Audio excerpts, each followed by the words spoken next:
that. Okay, so we're now recording. First of all, once again, thank you for being here. Today we have a workshop on big data wrangling with DuckDB and Polars. Before we start, a couple of organizational issues and things. First of all, as you probably know, this workshop is part of Workshops for Ukraine series.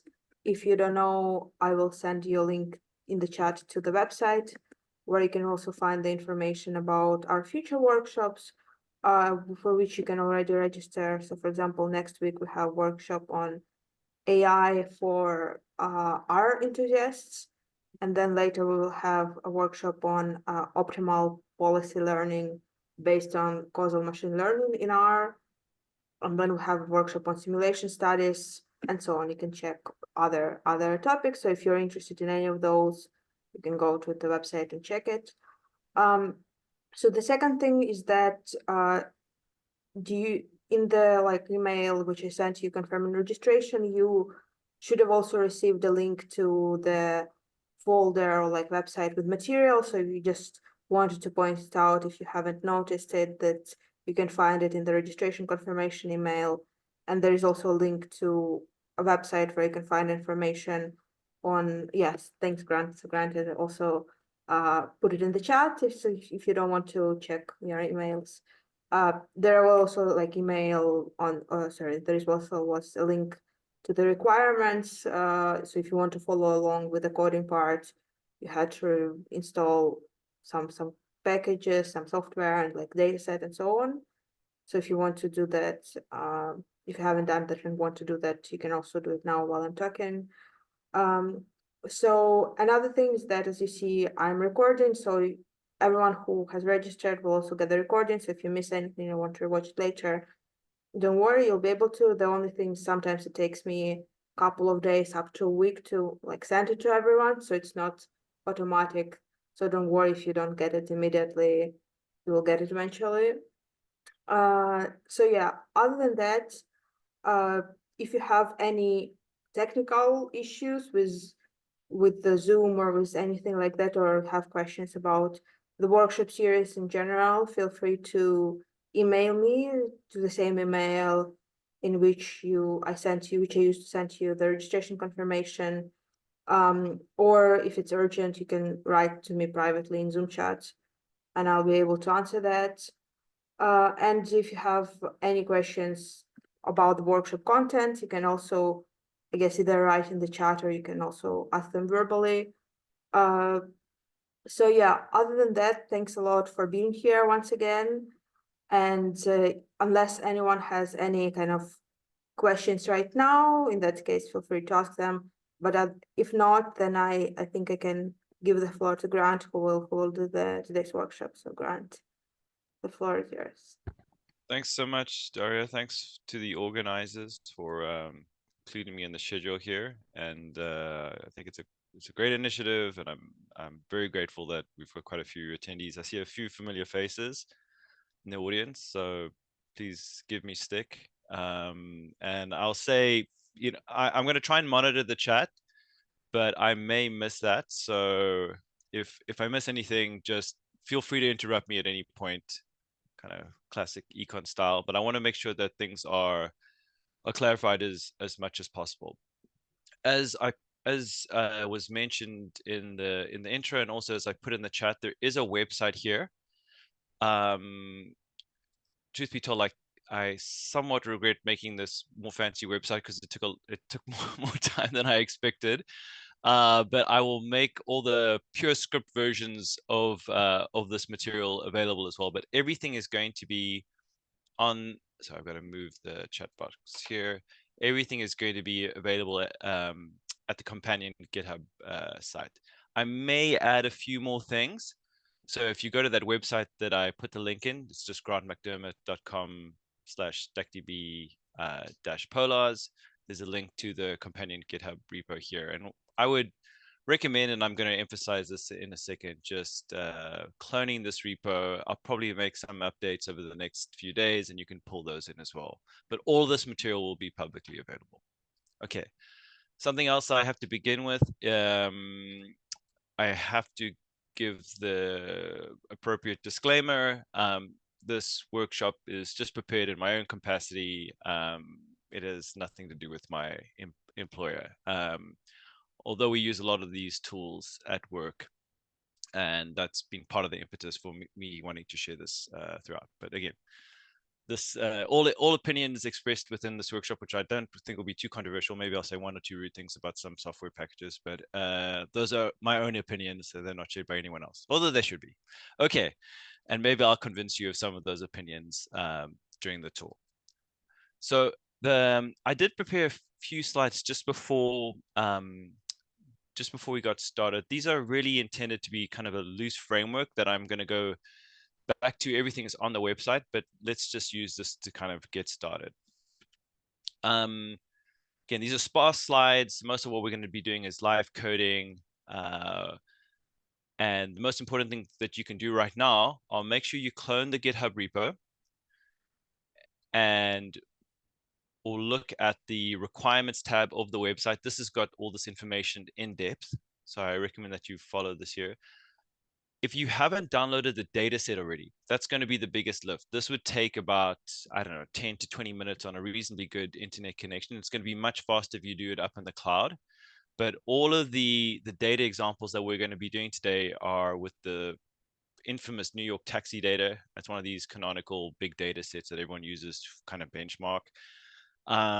We're just pulling in 1 year's worth of data, but it's still about 8.5 gigs compressed on disk, so it does take a little while to run. And if you pulled this into memory, it would be really large, probably overwhelm a lot of your RAM. So I think it's large enough to demonstrate the point. And sometimes that I get a little bit frustrated with seeing some of these big data workshops is they actually don't work with large data sets. So I think this strikes a good balance of something that's not overly burdensome to play with on your local computer, or to download, I should say, but gives the sense of heft that these libraries have. So if you want to try and do this in the background now, then you can follow along live at the same time. And here's the commands for doing that. I'm using the AWS CLI tool, the command line interface tool. There's an install link over here. That's a very quick install. You don't need an AWS account. I'm not trying to sell you anything. Just it's a useful tool that will help you download this data. But again, it will take 10 to 15 minutes. But if you want to play along live, I think that's useful. And you're going to get the most out of this workshop if we try that. Something that's really important here, which we'll come back to, is that you'll notice that the data are stored in so-called, they're in Hive partition style. So let me actually open my Finder here that you can have a look. So I've downloaded the data here in this NYC taxi folder. This is the same website repo that you guys will download, except I've made sure that all Parquet files are added to the gitignore. And you see put up your hands, or I don't know, raise the chat. It's been a while since I used Chime. Who knows what Hive partitioning is? Does anyone know? Or if you're not sure, I can certainly clarify. But essentially, it's a very simple idea. It's just that partitions are donated in the following form. They have some key, for example, here year, and then equals, and then the value. And so you can imagine another subdirectory within this folder saying year equals 2013 or year 2020. And similar, as we cascade down that partitioning schema, we could see here it says month equals 1. And then once you get to the various subfolders, that's where the actual data files are held. These data are held in something called Parquet format. I'm sure many of you have heard of Parquet now, but you could also have Hive partitioning for other data formats, including CSV, etc. But one thing I'm really going to encourage you to think about is how well Parquet in particular plays with the data tools that I'm going to show you here. Everything is going to be part of a seamless interface. They're going to integrate incredibly well because they're built on very similar architectures. And that's something I'll try and emphasize consistently throughout this talk. Okay, and the fact that this data is sharded or partitioned in this Hive format is going to be a key feature of that. So bear that in mind. We also have a couple of R and Python packages. Again, this on the website. You could choose to follow along in both languages if you like. I'm going to try and demonstrate across both languages, or you could just follow along in one. either one of your preferred languages. One thing I'm trying to demonstrate here, though, is the fact that there's very similar syntax, particular to these libraries, across these two languages, and indeed other languages as well. So if you're a Julia user, for example, a lot of the syntax that we see, for instance, with DuckDB could port over almost directly to Julia, just as it does for Python and R. If you had to choose one, I'd say choose R. It's going to be easier to manage your environments. I'm predominantly an R user. It's my preferred language, so I'd probably give you better support as well. But anyway, do what you will here. One minor thing that I mentioned here, do we have any Linux users on the chat or in the group? Okay, good. I'm actually a Linux user, although I'm forced to use this Mac for my work. Something I recommend you doing, especially if you're an R user, is to make sure that you pull in precompiled package binaries for your Linux distro. Everyone else, feel free to close your eyes and meditate while I go into the intricacies here of Linux architecture. But most Linux users are probably used to the pain where you have to download a source package from CRAN, and then you have to compile the package on your own machine. And that's going to be a big problem here, because part of the reason that these libraries that we're going to use today are so fast is they rely on hardcore compiled code, C, C++, and Rust. And so you'd have to compile that yourself. We want someone else to have done that hard work for us. And so there's a couple of ways to solve this problem. And a really nice solution that I like is to use this very cool RSPM package. All you need to do is you need to install RSPM, and then you need to run this line at the top of your script before you do any install packages. And what this will do is it will recognize the architecture of your distro or your distro. It'll say, hey, you're on Ubuntu or you're on Red Hat or whatever it is. And then it'll make sure that it installs precompiled binaries for your system and also pull in any appropriate system dependencies. So this is a well-known problem, for example, if you're doing spatial work, because you need system libraries like GDAL, etc., GEOS to be installed in addition to the compiled R package. So do that. Trust me. There's a couple of ways around this, but I think this is a really neat solution that kind of generalizes pretty well. And if you like it, what you can do is add the following line to your .r profile file, and it will automatically do this all the time. Okay, that's a pro tip that comes for free in this workshop. Okay, so you can try that. The rest of you can come out of your meditation now. We're done with the kind of Linux craft over here. And so feel free to install these packages, get them going. You don't have to follow along with what I'm doing today, but I really think it will will underscore the workflow that I'm proposing. And also it'll probably show off that you can do a lot of this heavy computation even while running something like Zoom in the background and doing all these other things. All right, let's switch back to the slides. If anyone has any problems, for example, cloning the repo or etc., drop me a chat. We'll probably take a 5-minute break around the hour mark, and I'll try and come back and help you. If you can't clone the repo, I think the best thing to do is just to create for yourself an equivalent. Let me quickly pull this up here. Sorry, wrong. Let's see. Create for yourself an equivalent DuckDB Polars website, and the reason folder, beg your pardon, and then download everything to there. And the reason I say that is because the scripts and in this repo in this tutorial, this workshop, assume a certain relative path. And so this is just to make sure that when you call a data set, it knows that, okay, it's relative to this DuckDB's Polars parent repo.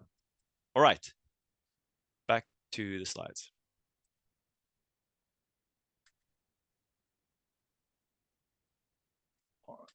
And something else I'll say about the dataset quickly, just while I have it in mind, is that this, I think, is fairly representative of the type of datasets that I deal with on a day-to-day basis.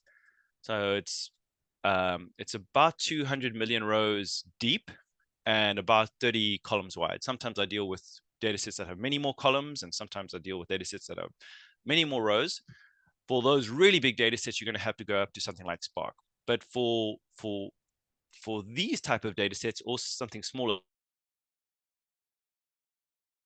I think the workflow that I'm proposing here works extremely well, and it actually scales up to data sets that are even quite a bit larger than this. So I'm trying again to be as true to form as possible. Okay, so why this workshop? If you work at a place like Amazon, or if you're doing research with high dimensional data, so I come from academia, even though I'm working, I'm now employed in the private sector. I was a prof for quite a while, and I worked in environmental economics, and we have a lot of high dimensional data in that field, a lot of sort of remote sensing data, for example, satellite information. You end up inevitably having to deal with large data sets. And some of the data sets you have to deal with are unbelievably massive, trillions of rows, for example. And when you have something that large, then you have to have an infrastructure set up that relies probably on something like Spark or MapReduce. So at Amazon, we have EMR, Elastic MapReduce, for example. But many of the data sets that I find myself working with on a day-to-day basis aren't truly that huge. And so I was a little bit tongue-in-cheek when I named this workshop, and I said pretty big. I think most people would say, well, 200 million rows, that's big, that's big data. You don't need to add the pretty qualifier there. But I think I'm just trying to clarify that this should be thought of as distinct from something like a MapReduce environment. And so I'm thinking here anything between 100 megabytes to 50 gigabytes. So, often around 2 billion rows. Sorry, no more than maybe a couple billion rows, and often in the millions or even less. So I want to know, can I do my work without the pain of going through something like Spark? And trust me, spinning up Spark clusters, maintaining them, waiting for them to instantiate, etc., that is a pain. It will really delay the REPL style workflow where we're trying to iterate quickly through science-based workflows. It'll interrupt that. So I want to know, can I do my data work without having to go through this massive infrastructure behind the scenes? Very similarly is I work, and many other people work, in polyglot teams. And polyglot means that you're using multiple languages. And so it would be great to repurpose very similar syntax across those languages. So again, I'm predominantly an R user, but if I want to switch to Python, it would be nice to not have the cognitive overhead of having to think, oh, what's the new syntax I need to remember? How does pandas differ from data table or something like that? And if I share code with one of my colleagues, maybe they can just take it directly and port it into their environments and so forth. Okay. Sorry, question here. Do you think DuckDB and Polars are not equipped to deal with? No, you can certainly deal with data bigger than that. So this is a question from Abdullah. Do I think that DuckDB and Polars are not equipped to deal with data sets greater than 50 gigabytes? You can go as large as your RAM is, and in fact, you can go larger than RAM. Both of these libraries support out-of-memory computation. That's something I'm going to mention a little bit in passing in this in this tutorial, but I'll certainly show you how to do that as well. And Stas says here, yeah, absolutely. So he's making the point that a lot of people think that if you guys don't mind, tell me, we're going to have to think of something here so that I don't add every question to the recording. So if you don't want me to repeat a question, maybe just add a quietly or some disclaimer to it, but I'm just going to repeat it for people on the recording. The question is, or the statement is, in my world, I still have people who believe that only SAS can handle data bigger than memory. And so 40 gigabyte SAS files. And I think Stas is just emphasizing the point that the tools that we have here, these open source tools, can certainly handle all that stuff very easily. And again, they can do out of core computation. Okay, so we have these two basic desiderata. Can I repurpose syntax across languages if I need to? And hopefully nice syntax, not horrible syntax, a lot of proc statements. And can I deal with very big data when I need to? Can I scale it? And it turns out the answer to both of those desiderata, or those questions, is yes, you can. Here is a taster example. Unfortunately, my Zoom screen is kind of hanging over my timing here. So I'm going to put you guys over here so that I can see everything. At Amazon, we don't use Zoom. We use another tool. So I forget all the basics of Zoom. Anyway, here we go. Don't worry about the code just now. just trust me that this is running. Some of this should be familiar to at least some of you.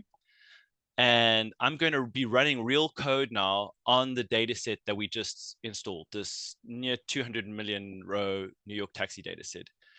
So I'm using a very familiar language that many of you know, probably dplyr, and then I'm loading Arrow and DuckDB. Remember what I spoke about?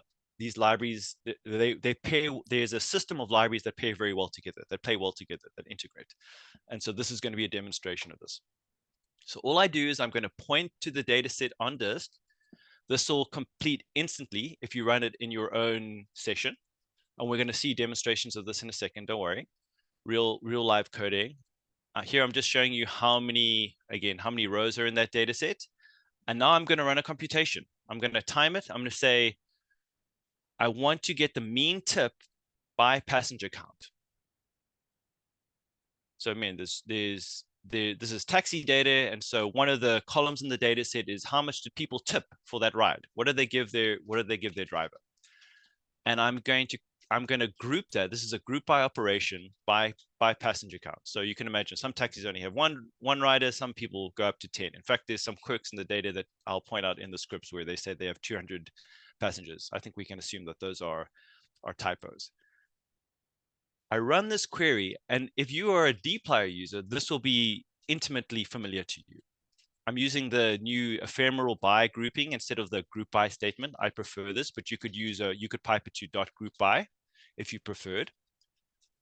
That operation takes, on my computer here, when I ran it, when I knitted it this morning, took under a second. So let's pause here, because I think there's a couple of interesting things here. We just did this aggregation on a near 200 million row data set on a laptop. I've got a not very powerful 2019 Mac here. Most of the computation we do work is actually on the cloud, so we don't have to worry so much about having but this is not one of the latest and greatest, M2 chips. It's a refurbished 2019 Mac, 16 gigs. I did this through quarters, so there was a bunch of other things happening on my computer at the time, and I did it in about a second. Not only that, I had to read the data from disk, and this, every time I do it, blows my mind. So you can imagine how expensive it would be to read this information into your memory in any other framework or many other data wrangling tools that you know already. So I was able to extract the data from disk, didn't overload my RAM. I only have 16 gigs of RAM again on this computer. If I try to read everything into my R session or my Python session, there's a good chance I would have crashed my RAM. Because again, these are about 10 gigs compressed on disk. Once you read them into your client or Python, you probably need to times it by 3. So I was going to blow past my RAM. Okay, so this, every time I give these benchmarks, it blows my mind. Here's something I did just a little bit earlier. I did it this morning. I hope this works quickly. So there's a bunch of great data wrangling libraries and tools out there. And so I really want to underscore this fact that I'm pulling in the data from disk at the same time, because I think this is a point that's often elided over. Unfortunately, people focus on the computation. So here is, and that's important, but it's not the only story, and it's not not the full story for the workflow that I'm going to try and show you guys now. Okay, so a question about the slides. I haven't added the slides yet. I will add the slides afterwards, but all the information is going to be on the website as well. And I'll answer one or two other questions in a second. Okay, so here I'm doing the same type of operation. I'm trying to get the mean tip by passenger count. I'm only doing it on a subset of the data. I'm doing it on the first 3 months. And the reason is I don't want to overwhelm my computer's RAM. That's the reason why I'm doing this. And here's a comparison of a set of different well-known data libraries across different languages. And here is Stata. I've got a very expensive, powerful Stata license at work. This is Stata 18 MP16 core. I think it's like a $2,000 a year license, and that does reasonably well for data this size, but it's quite a bit slow in the open source languages and libraries. Here's dplyr by itself. Here's Julia's dataframes.jl, pandas, data table, and a very venerable famous R library that I love a lot. I use all the time. here's Polars, the equivalent Polars code. This is collapse R. This is an amazing package by itself. It's I love this package a lot. You should check it out if you're interested. And I don't think there's something fast for in-memory computation. We could talk about that in a second. And here's DuckDB. Okay, so you'll notice that Polars and DuckDB are right at the fastest here. But what's even more impressive is once we add the cost of having to bring the data into memory, this is the time. And when I do that, look, Polars and DuckDB are basically unchanged.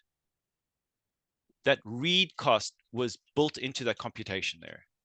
And I can compare that across a bunch of other languages. And you see, if I start adding the input output costs, this is saying nothing about memory. Remember, I said I could have crashed my RAM if I'd gone higher with a larger data set. That's why I had to make this example here smaller so that it could fit into memory.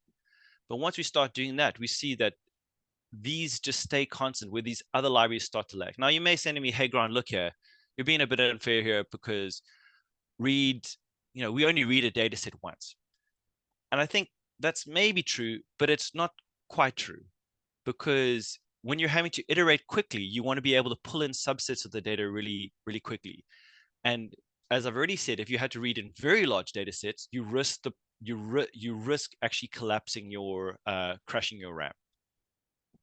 So everything that I'm going to show you here is basically going to be the input output, like grabbing the data you need, doing the computation built into one. And again, this is something I don't see emphasized enough in the similar tutorials that I have that I see. A couple quick questions. Is summarize by faster than the canonical group by? So let me actually pull up my VS Code here, and I'll just show people just so we'll make sure we're all on the same page. If I do library dplyr,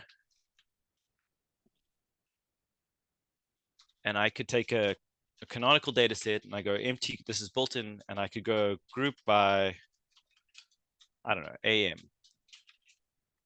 And I could go summarize MPG equals mean MPG. That's going to give me this. It's going to give me an answer. It's going to do a group by operation.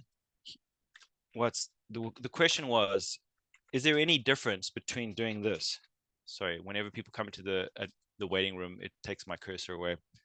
Is there any difference to doing this? What did I say?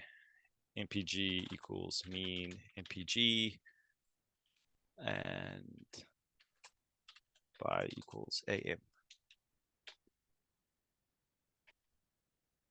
You can see it's exactly the same answer. I know the formatting here is a little bit different, but it's exactly the same operation.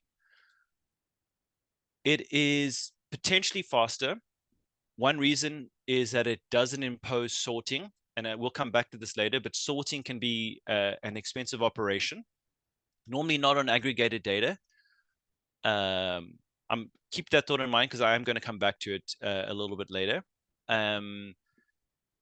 But the other thing that I really like about it is it doesn't persist grouping. So normally if you're a dplyr user, you often have to be careful and you have to call ungroup, sorry, afterwards. Otherwise you risk doing a whole lot of things. And so this, for me, I come from a data table world. I'm a long-term data table user. And so this ephemeral by statement is kind of more my cup of tea. Something I'll just say about this, since I mentioned data table, I don't want to give short shrift to those other libraries, data table, collapse, etc. I still use those all the time, and I think they still play well with these other libraries. So I'm not trying to be too Procrustean and tell you have to do this one particular thing, but if we're trying to think about those two desiderata, really big data sets that can have low throughput costs, input and output, and also play well across languages, I think that these are the two ones we have to focus on. In fact, I'll just keep that open there. Guys, I don't know if I'm going to be able to read through all of the questions at the same time. So why don't we just make it possible that you interrupt me if you've got a question? Otherwise, I might not be reading the questions. Does that sound good? Everyone agree with that? Okay, great. In fact, you know what? I'm going to try and move you guys down here because you are all in my field of vision. Okay, back to the slides.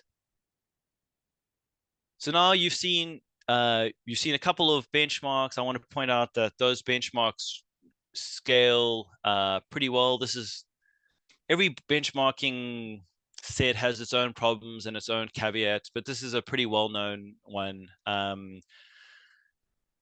This was started actually by the data table folks. Matt Dahl did this originally, and now it's been taken up by DuckDB, and I'm sure they like it because it also shows off how, for this particular set of benchmarks, how good their package does.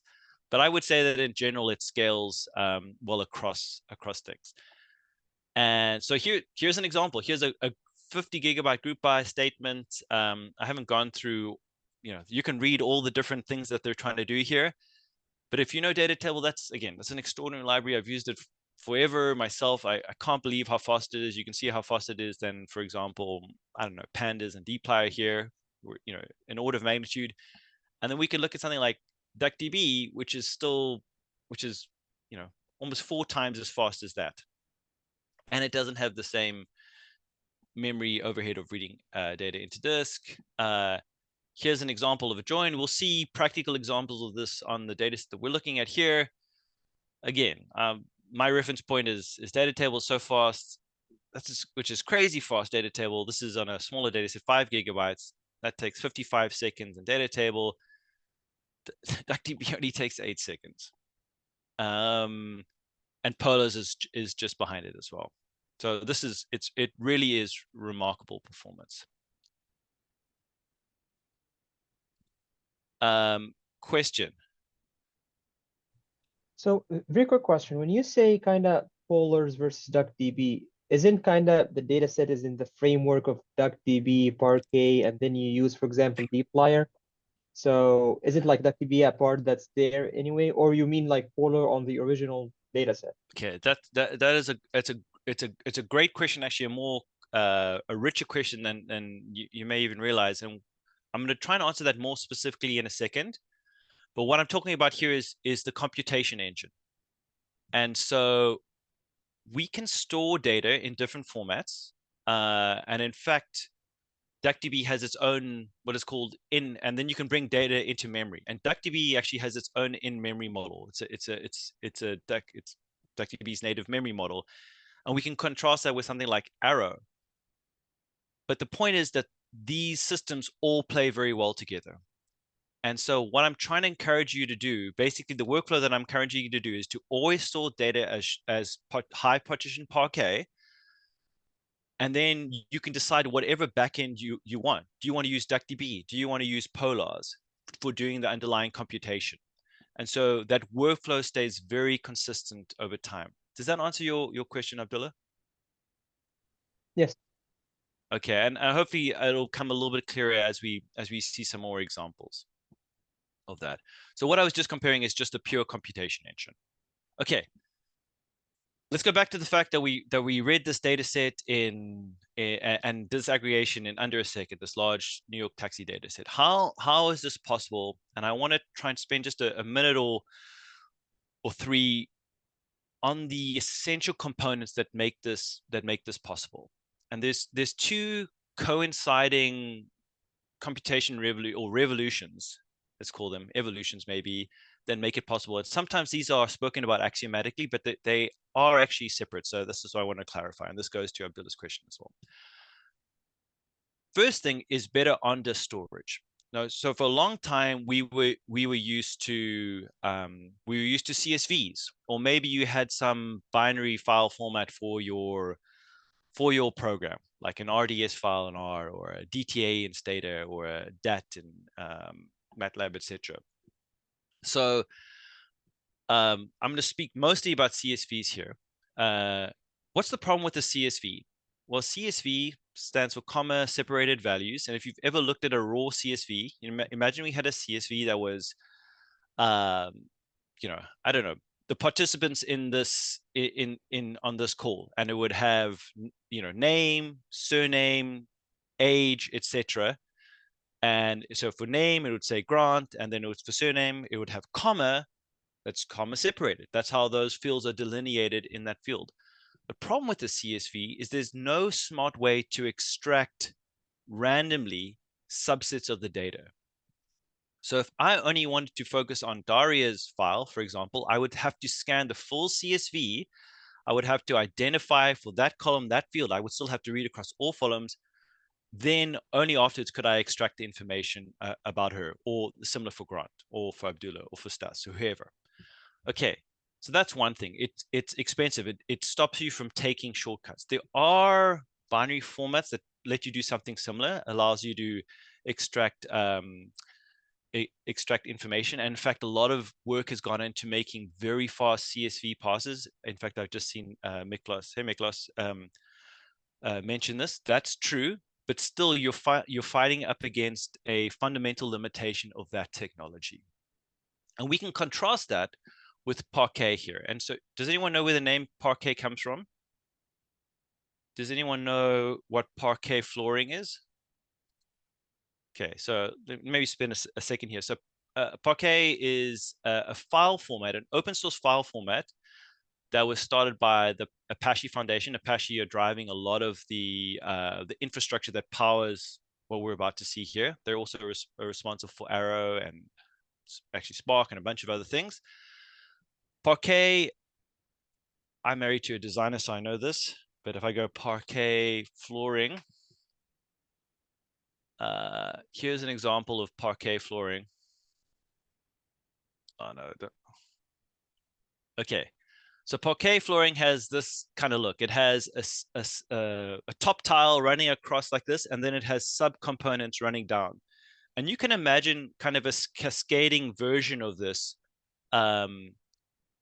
You know, you have a big central tile, and then you have a smaller sub tile, and then it's got these arrows going down from it. What you should think of here is that these are headers. These are our partitions. You remember I showed you our high partition data set, and that these are the subcomponents. And what this lets you do, let's look at our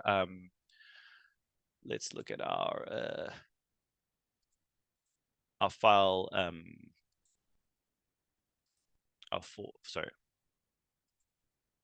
our file format again, this high partitioned file format in the New York taxi data. So think of these like the top part of the schema as the top header, and within that there's another subcomponent, and then there is some data sets, and there could be multiple data sets within each partition.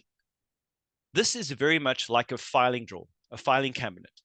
Like your parents might have had back in the day when everyone still had filing cabinets at work. I actually have one here in my office, but I'm not going to show you to it. My office is a mess. This is actually my attic. So this is where coming live from Grant's attic. So what this allows you to do is to very efficiently extract only the information that you need. So if I wanted to look at Grant's file, I would know that the top file drawer says, names A to B, A, B, C, and the next one is D, E, F, and then only in the third one it's G, H, I. So I could immediately ignore the top two drawers. I would go straight to the third one. And this avoiding doing work that you don't have to do, turns out to be an incredibly and surprisingly effective strategy at speeding up computation. And so because the data are stored like this, remember we contrasted that with the CSV, we had to read every single row. Here we can immediately try and pick out subsets of the data that we want. And it also allows for much smaller compression because you don't have to repeat, for example, that year column. If you were in a CSV where we had year 2012, you would have to repeat year if it wasn't partitioned in every single row of the data set. That's a needless waste of information in disk space. Okay, yes, you can compare it exactly to an index. That's it's very similar. Think of keys and indexes as very similar. The metaphor here again is the filing cabinet. Allows you to extract information, and it has a columnar storage as opposed to a row-based storage, which is what happens with CSVs. So that's on disk storage. That's the format of the data that we downloaded it in. I'm going to encourage you to always try and work with Parquet files if possible. Of try and avoid CSV once they get above, say now 10,000 rows, or they're very wide, And also, I would say try and stay away from binary file formats. Although there's some really great binary file formats, it inhibits interoperability across languages. So, for example, if you have a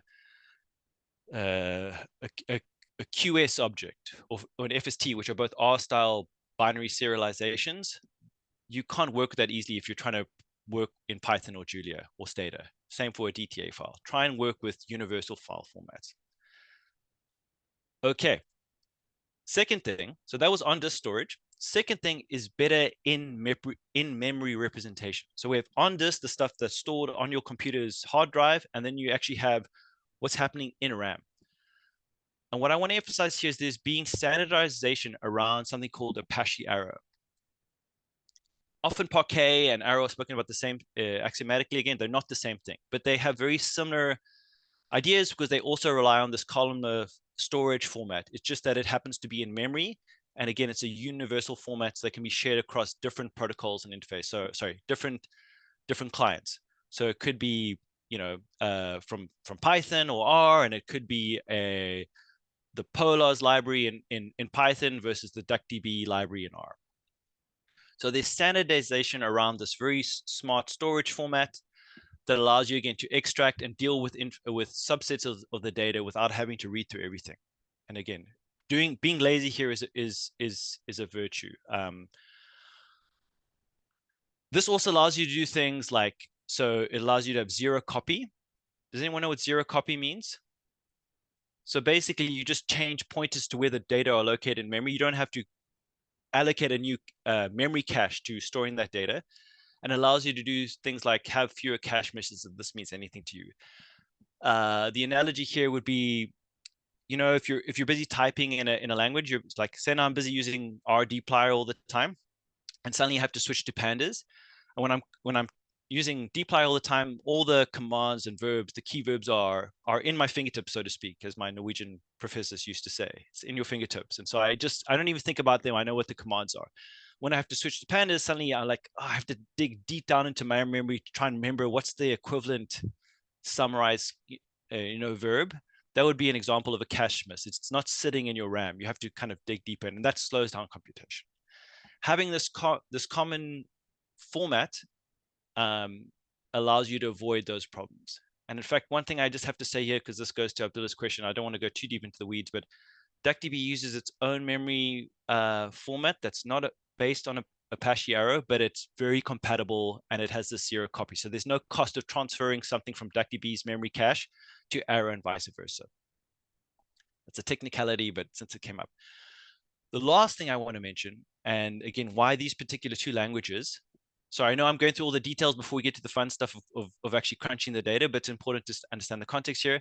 It's that both Polars and DuckDB are what are known as OLAP. This is online analytical processing engines. And they both support deferred materialization. Okay, what the hell does this mean? So OLAP, this online analytical process, that basically means that the computation engine can run in process.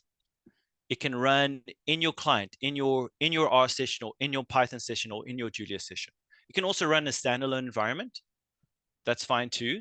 But it allows you to have the power of that computation engine without having to rely on a big data frame, that's running on a server somewhere. So you can just run it natively, kind of from your R session or your client.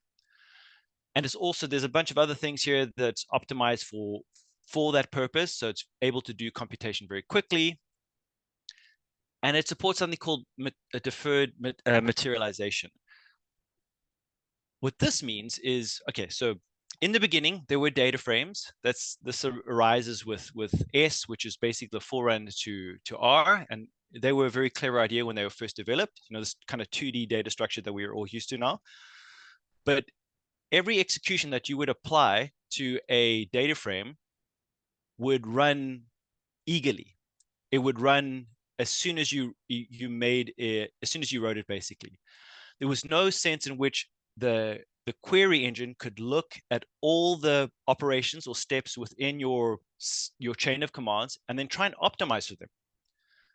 And we can compare that with this deferred materialization or being lazy. Lazy execution is the other name, which what will happen for both Polars and DuckDB, which is actually similar to most SQL engines as well.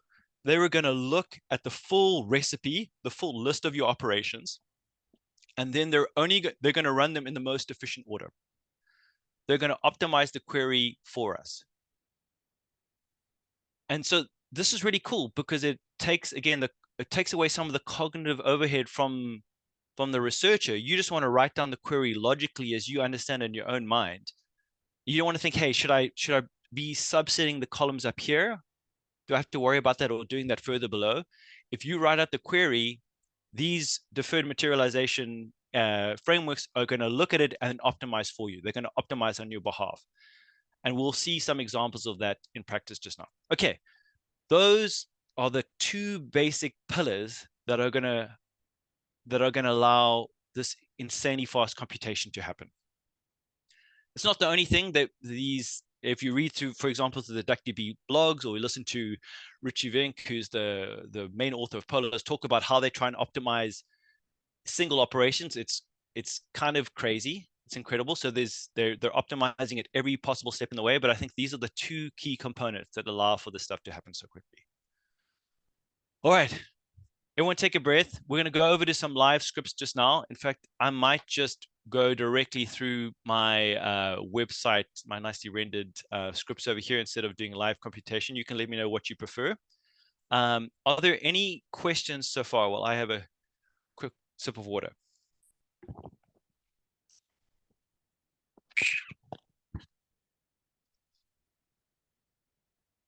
Okay, let's get to it. So I hope some of you have been able to actually download the packages and the data set. We're gonna start with DuckDB. And sorry. The way I've organized this workshop is I'm going to show you a couple of ways to do exactly the same thing. And that may seem redundant, but I'm just trying to give you options. Everything is running the same logic underneath the hood. You just have different front ends. And I think what I really want to underscore here is you can choose your favorite front end, and it's going to be exactly the same powerful machine underneath the hood that's doing all the work for you. Okay, I'm going to start for DuckDB. I'm going to start with the native SQL interface. Now, I know some of you are like, I've put the fear of God into here, like, oh, I hate SQL. And I'm with you. SQL is not the nicest language, but I think there are some specific features of SQL that make it useful to look at first. Okay, what are those features? The first one is that SQL is universal. If I give you a SQL string, you can pull it in to whatever client you want, whether that's R, Python, Julia. You can take exactly that same SQL operation, and there's connections from that client, and you can run it. And so something I do at work, for example, is I write quite a lot of DuckDB SQL code, and it doesn't matter whatever interface someone wants to use when I share that code with them. If they want to rather go through Python, they can do that, or Julia, or whatever it is. They can do exactly what they like. Okay. The other thing is that DuckDB has nice SQL. And I'm actually going to come back to this in a second. There's no getting around it. SQL does generally suck because it follows this lexical ordering rather than logical. But I think DuckDB has done a lot of work to make the SQL syntax they use as nice as possible. And I'll come back to that in a sec. Okay. Everyone cool with that? So that's why we're starting with the SQL syntax, even if you might not like it. Okay. Some people are saying they like the multiple dialects, so they don't like the multiple dialects. Maybe I'm adding to the problem here, but I think of the dialects, DuckDB is the best. Okay. Again, the way this code is organized, what I'm trying to show you here is how equivalent the code is across R and Python. So if you're following the website, you can just click on R, or you could just click on Python, and for the exact same code is going to be paired here. And what I'm trying to show you all the time is just how similar that code is if you need a porter. Okay. First thing you need to do if you want to connect from a client, by the way, DuckDB runs in memory. So if the SQL engine. So just like I can type here's my terminal. Just like I could type, I type R and I would be, or Python and I'd be in the console. I could type DuckDB and I enter the DuckDB interface, and I can run pure SQL queries from this interface. I'm not going to do that here. I'm just going to be showing you how to go through your client, but it's just exactly the same thing. Okay, first thing we need to do is load our libraries. From R, it's a simple call, library DuckDB. From Python, it's also just import DuckDB. I'm going to add a time statement here because I'm just timing some of the queries. That's completely optional. Once we've loaded our library, we need to create a database connection that works pretty similarly across R and Python. For R, you just use everything's running through this DBI, database interface package, which gets loaded alongside DuckDB. So you have to instantiate this connection. This is the syntax. For Python, again, it's pretty similar. You're going to use the .connect encapsulated method. And you would establish an in-memory database connection. This is going to be running in DuckDB's memory bank. Someone asked earlier, or it came up earlier, what happens if you have bigger data than RAM? One of the killer features of DuckDB is how easy it makes to do out of core, out of RAM computation. And if you want to do that, what you need to do is you need to connect, instead of to an in-memory database, you need to connect to a persistent database. Doing that is laughably simple. The only thing you need to change is you need to specify a database directory. Here I've called it, for example, nyc.duck. You could call it basically anything. This .duck extension doesn't really matter. You could call it .db, .ddb, it doesn't really matter.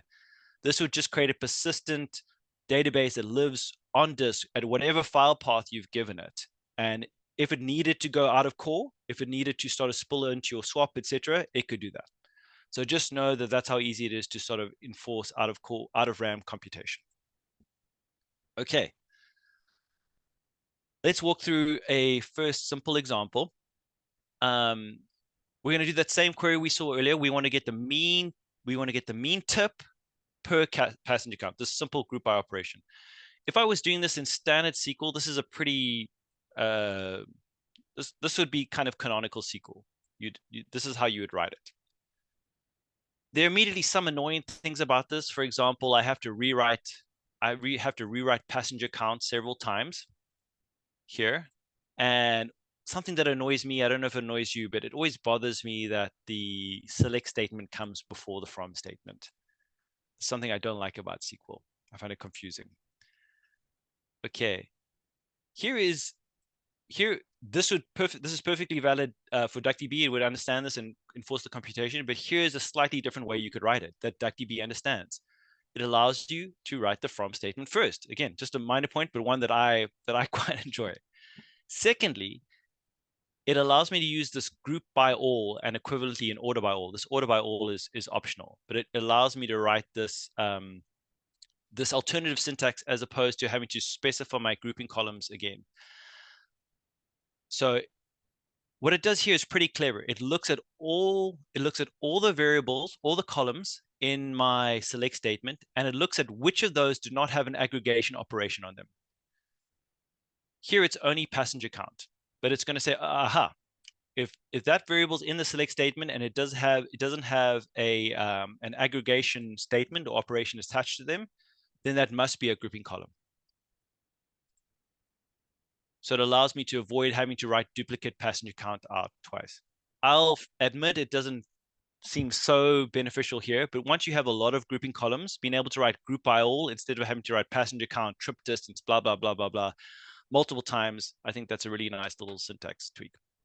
I'm going to link to this friendly SQL page of DuckDB, so you can take a look at that, and I'll show you some of the other things. Like it's got regex for excluding columns, all the normal things that probably annoy you about SQL. DuckDB's try to kind of address them.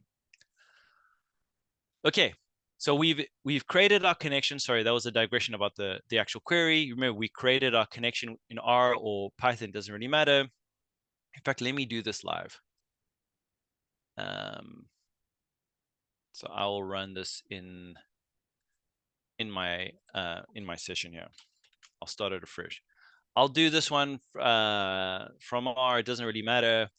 I'm using VS Code here, but if you're doing from RStudio, whatever, it'd be exactly the same.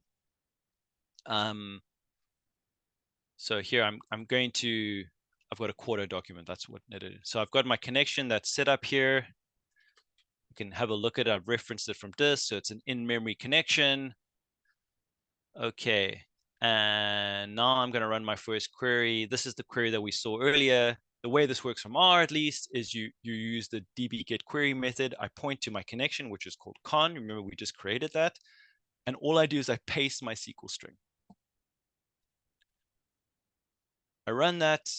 This is on the full 200 million row data set. Okay, it's a little bit slower this time, but not, I mean, 2 seconds. What's a second between friends here, given that I've got a bunch of things open on my computer, and including that I'm doing a live Zoom session.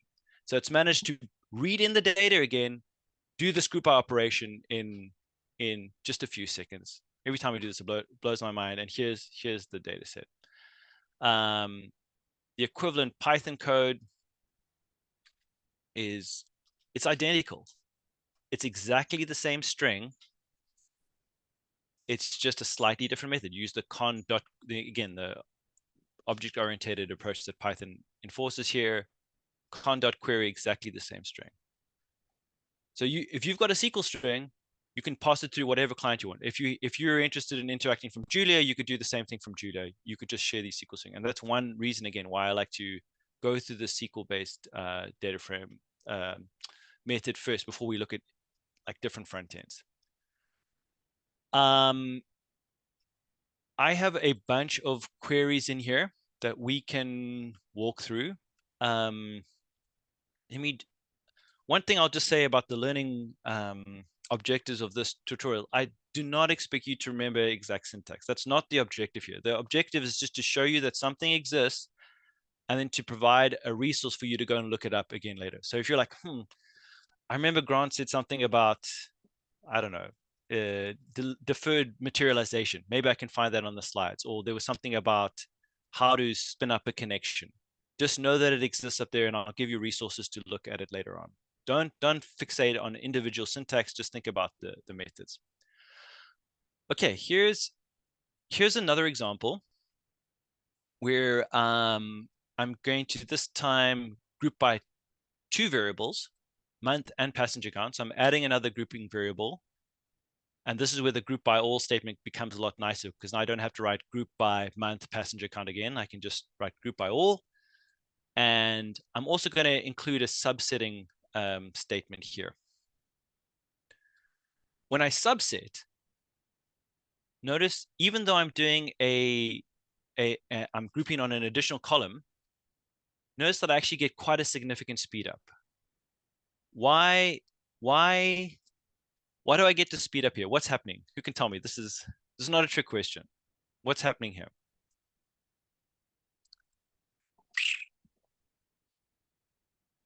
Well, very simply, it allows DuckDB is exactly, it's exploiting the partition and it's doing less work. It read in less information. We'll see that explicitly when we actually look at the query plan in a second. Again, so this is cool. It does as little work as possible, and if there's a shortcut to take, it's going to take that shortcut. So even though the operation was ostensibly more complicated, because we were subsetting, we could take the shortcut and we could do less work more efficiently. Here is the query plan. And so if I write out this query, and I'll show you how to do this from dplyr and a similar Python interface in a second, like more native code if you don't want to do SQL, you just use the explain statement and you say, tell me what you're going to do here. And so this is encapsulating all the shortcuts that I just mentioned. So what it does here, it's going to scan all the data set. Remember, this data set's living on disk. It's not in DuckDB's memory bank. It's still having to extract it from disk at the same time as it's doing this computation. And it's going to impose this filter. It's going to exploit the filter, the partition. And then it's going to use something called projection. Projection is basically just a fancy word of saying only look at the columns that I need. So it's not going to have to read through all of them. Again, it's being as lazy as possible, and then it's going to do a group by. It's using a hash group by, which is I won't go to hashing, but it's another technique that allows computational speedups. So we can actually see here if we're like DuckDB, tell me your secrets. We can ask it to. You can use the explain verb, and it's going to tell us about how it managed to accelerate its computation. And the one thing that I want you to bear in mind here all the time, same for Polars, is that laziness is a virtue. Doing as little work as possible is good, and these libraries are optimized to do as little work as possible.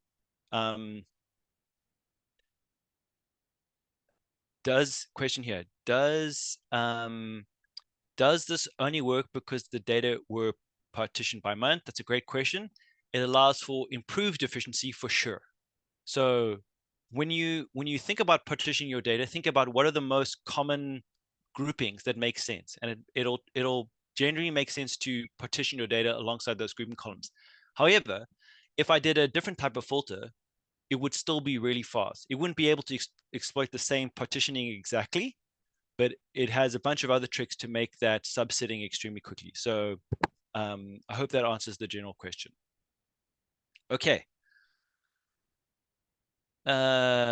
Here's another query. I don't want to go through these ad nauseum. This is adding now a second grouping operation. We're taking averages here, but we could do things like median or sums. In fact, let's do that. Let's do a different. Let's change this query a little bit.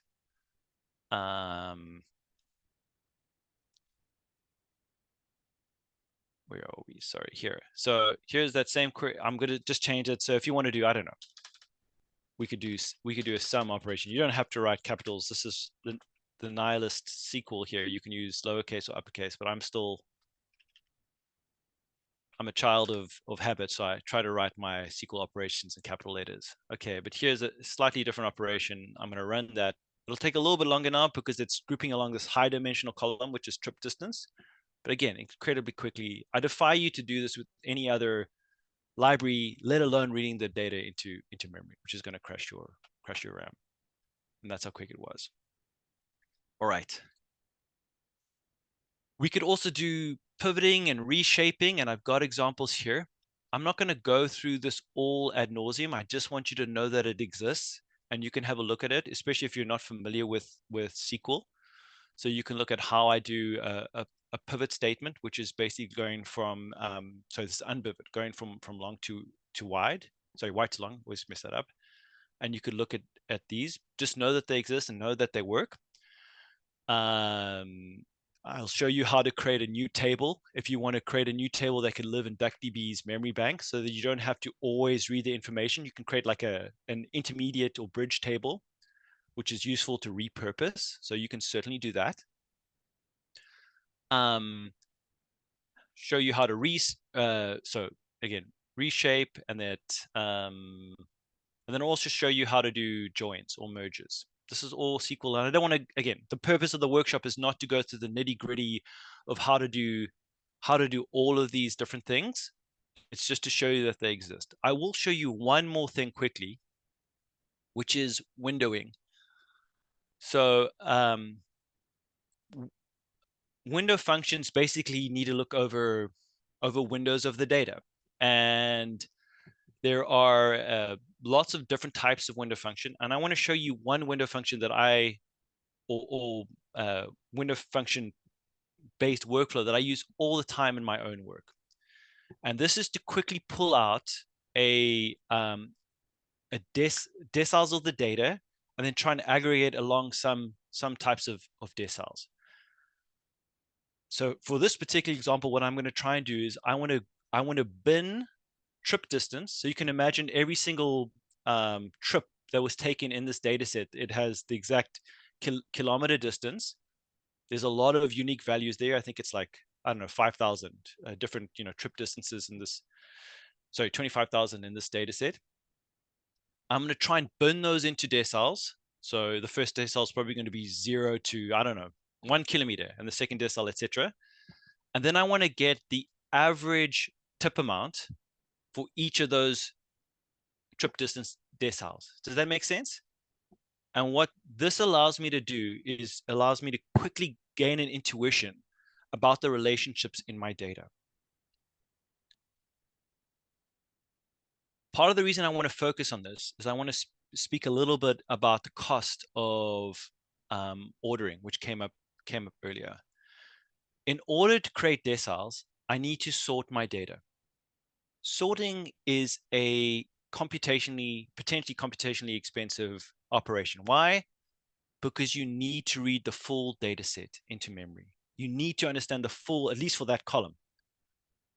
And there's no shortcut around that. There are ways, well, there are tricks to make it fast, and DuckDB does a lot of work to try and make those fast, but there's no subsetting projection shortcut that you can take here. So something that I like to do for these cases where I'm dealing with pretty large data sets is I just take a sample. Here I'm taking a 1% sample. And then I'm going to create my decile, and I'm going to then basically, once I've got my deciles, I'm going to get an average trip distance for that decile. And here's the example. Let me run this quickly in my R client.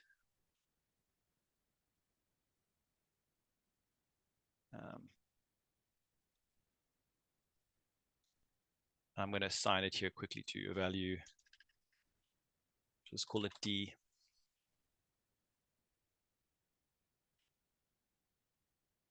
Okay, so that completed really quickly. Again, I only took a 1% sample. And now that I have this information, you know, I could plot it. I could start getting an intuition about the relationship between mean, what I call this, mean tip and mean distance. I'm just going to use the base plotting method here. It doesn't really matter. And I would start, you know, if there was interesting patterns here, it would allow me to very quickly try and build intuition about the patterns in my data, which can then be used to inform the actual analytics that need to go on later. So part of what I want to underscore here is being able to extract subsets of the data or do computations quickly, even though that's data wrangling is separate to analytics, for which we need to read actually most of the data in, or at least all of it that you want to do the analytics on. It can still help you develop an efficient science workflow, because you can help develop intuition rather than having to deal with the full data set all at once. Does it make sense? Okay. Again, I use this pattern all the time in my work to quickly develop intuition about the relationships in large data sets. The very last thing we have to do is shut down a connection. This is the command from R, and there's an equivalent one from Python. Okay. You have now seen the DuckDB SQL interface. Again, the benefits of this is that SQL is portable. You can use it from whatever client you want. So you can write out the SQL string, and also you can share it with any client, Julia, Python, R, it doesn't really matter. But also, DuckDB does support a nice SQL, which I think is something, it's an underappreciated benefit of the package. Okay, I want to, sorry, question, have you just closed con created by R using Python? No, for this script that you just saw, this is a limitation of Cordo. It's nothing to do with Python or R. Because it's got both Python and R in it, which is how I built this web page.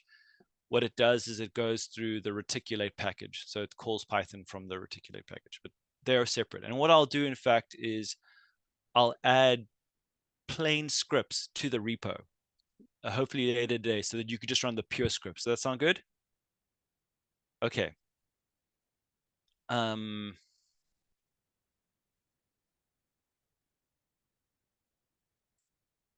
Any general questions about this, the SQL approach? Again, I'm sorry I put you through SQL, but I just wanted to show you that, that it's maybe not as bad as you might have thought. Any questions about that? Cool. I had to so basically with the SQL approach, I mean, for parameterized query, you recommend more like to moving through the deep layer integration and not using a parameterized query. That's the raw string you generate to send the SQLs. You can generate that by code in some way. Is it something that's Yeah. And if I was doing from R, I would actually use the glue package. I think that's quite nice for generating variables and set, and then injecting. So I think what you mean here is by parameterize, you mean like Yeah. if I want to get a set of variables or like column IDs or something, I would do that. And I think that's a benefit of going through something like the dplyr front end. Although DuckDB does have a bunch of convenience things that try to mimic that. And one other thing which I didn't mention, but just while I'm on it, sorry, I know you have a second question, is it has a very cool. You can go through the shell DuckDB Holoquin. Here it is. It has a very cool lightweight IDE for building SQL constructs, etc., and for interacting. I recommend this. I use this in some of my cloud environments that I do at work. It runs in a terminal. You think of it like it's not the same, but a Tmux or something like that, where you can have like a terminal emulator in any kind of environment. So Holoquin.sh, it's really nice. I'll put links to that as well. Sorry, second question. Yeah, the second question was like more like if you need to filter and clean the data, you can just use this classic SQL verb, or does it like, because usually you filter by row when you want to remove stuff. Yes, let's say like you have outliers, like usually like the data is not as clean as the New York City data set. So you have plenty of mess that need to be removed, any value and stuff like that. Yeah. Is it convenient too, or? It is, and they've got a bunch of convenience features in there for there. But I'm a big fan of going through a front end from something like one of the like dplyr, or I'm going to show you a Python version, ibis, in a second. So that's actually maybe a good segue to that, because I think it does offer convenience features that are still going to be nicer than having to go through SQL if you can avoid it. But it won't be quite as portable, but I think there's still a big argument for going through these front ends. And so unless anyone has another question, maybe I'll pivot to that. Does that sound good? Okay. So the next the next sections within DuckDB are basically, I've broken them out into two, and one is to go through the dplyr front end from R, and the second one is to go through the ibis front end from Python. I'm sure a lot of you know dplyr, probably less of you know ibis, and I think ibis is a really cool idea. It's basically trying to mimic the dbplyr universal front end in Python, and it inherits a lot of syntax style from dplyr. Ibis is actually written by primary authors Wes McKinney. He wrote the pandas package, and I think this is his attempt to overcome a lot of the frustrations and legacy API that exists within pandas that he wouldn't do if he was building pandas from scratch now, and annoy me a lot about pandas. Okay, which is nice to have those other way. Okay, so I'm going to walk through very quickly the dplyr front end, and then I'll quickly jump to ibis, and you can see the similarities. I would say that these two scripts here, the dplyr and the ibis, think of them as a pair. I've just separated them out into separate scripts. Okay. If you don't want to use SQL, you can go through one of these clients. And the way we do that from R, there's a couple of ways, but I'll show you the canonical way first, is you just load DuckDB as you did previously, and then you load dplyr. And if you want to do some reshaping operations, use tidyr. So normally these two packages are kind of loaded together. To create a database connection, we use the same. For this first method I'm going to show you, we do exactly what we did previously. We instantiate an in-memory connection, and we're going to reference it from R. We're going to call it con here. The only additional step now is we need to register that. We need to register our Parquet data that lives on disk. We need to register it as an object that dplyr understands. And we're going to use here the TBL function. So we're saying, hey, here's our connection. And what I want you to do is, in that connection, pull in this data set. This is particular to this disk-based high partition workflow that I've just shown you. But there's other methods. So you could load, for example, into your connection an existing data frame from R, like empty cars, instead of doing this read Parquet function. But that's particular. And this again is the workflow I want you to try and settle on because I think it's highly efficient. Once I do that, I can just start running regular dplyr queries. And here's a query that many of you will know. This is basically the query that I ran right at the beginning. I'm going to say, here's this NYC object. Summarize, give me the mean tip by passenger count. Oh, I did actually write in this, the difference between by and group by, which I showed you manually earlier. When I do this, let me do this in R, in my VS Code session here. Give me a second.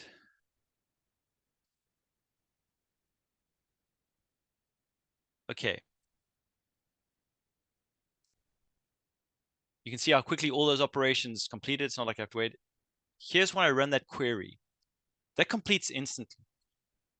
And this thing here is just a query. It's just a query plan. It hasn't done anything. Remember, we have the modus operandi here is to be as lazy as possible, to only do computation when we need to, once we've figured out the most efficient way to do that.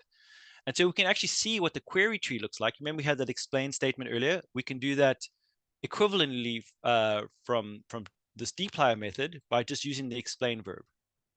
And here it's exactly the same plan under the hood.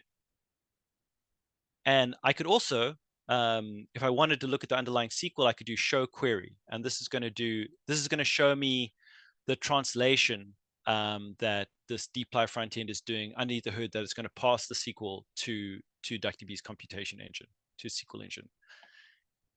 If I type in Q1, it's going to enforce computation, but it's going to try and take a shortcut. It's not going to show me, it's not going to pull all the data into R. It's not going to try and serialize that data into R. It's just going to bring in a preview. And that's why it can't tell me how many rows are here. To actually bring the object fully into R as a data frame, we use the collect method. And now it exists as a data frame that I can play around with. I saved it as that one here. So again, let's go back to the slides here because it might be a bit easier to see in the nicely formatted web interface. What I do is I construct this query. Sorry, I construct the query plan, and then right at the end, when I want to pull it, when I've decided that I'm happy, I run collect, and that's going to pull it into R's memory. Seems faster than SQL. I think what you're seeing there, it was very quick. I think this is just rounding error. It's got to do some translation work, so it should be a bit slow, but it's, we're splitting hairs here. Okay. Here's all the same queries that I saw before. It's the equivalent versions of the queries I saw earlier. This is interesting. So let me show you this actually quickly. So you remember this query, we now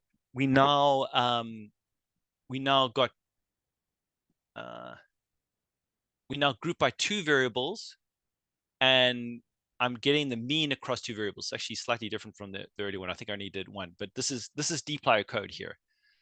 Give me the mean across these two columns. I could have as many columns as I wanted here and get me, okay. So let me run that.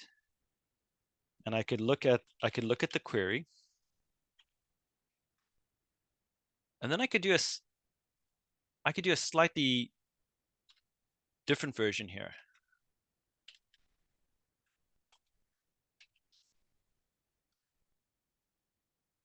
Oopsie, what do I do here?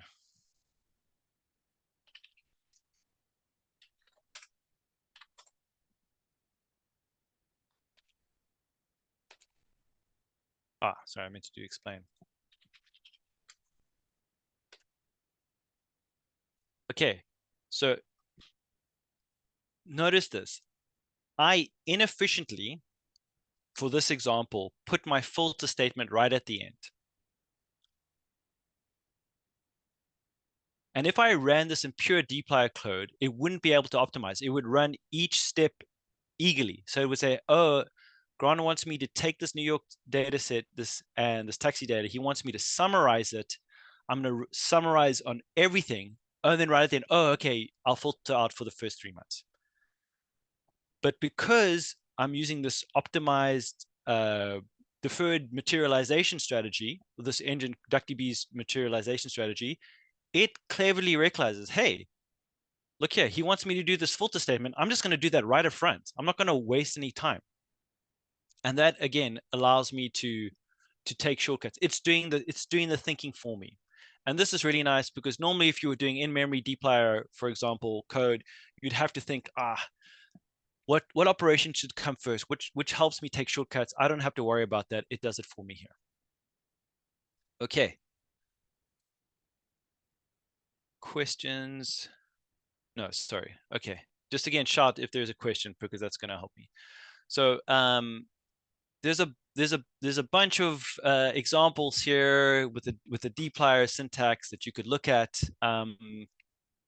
It's probably all familiar to you, but again, if it's very nice going through a front end like this because you can leverage all of the other conveniences that R provides. For example, saving a set of variables, just using the standard syntax that you like, but it comes now back with the power of DuckDB behind the scenes. I'm going to show you two last things. One is, so that's the pure dplyr plus DuckDB backend. Another approach is to combine Arrow with DuckDB. So remember, Arrow is this kind of universal in-memory representation engine. And the way this works is instead of having to create a connection with DBI, etc., what I do now is I just use the Arrow package and I say, hey, open the dataset. This is really convenient. So I just point to the location on disk, and this is an Arrow function. I say, hey, open the dataset. This is the path for it. And tell me what the file structure is. And it gives me an information about all the data sets. To actually do work for DuckDB, all I need to do is use this toDuckDB verb.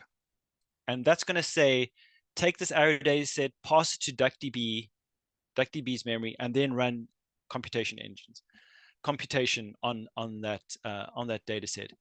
This DuckDB operation is extremely cheap because it's zero copy. It's not copying your data across to DuckDB's memory bank. All it's having to do is just point at it. And because these tools are built on very similar architectures, it allows you to do things like that. Okay. So in my slides actually earlier, I used this approach where I used Arrow plus DuckDB. And I think this is really nice as well because there's some convenience features here about integrating these two. But to give an example of how the steps would look, once I've opened my data set, I just go to DuckDB and I run my operations and I run collect at the end. And here it's going to pull in everything into memory. Okay. Questions? No.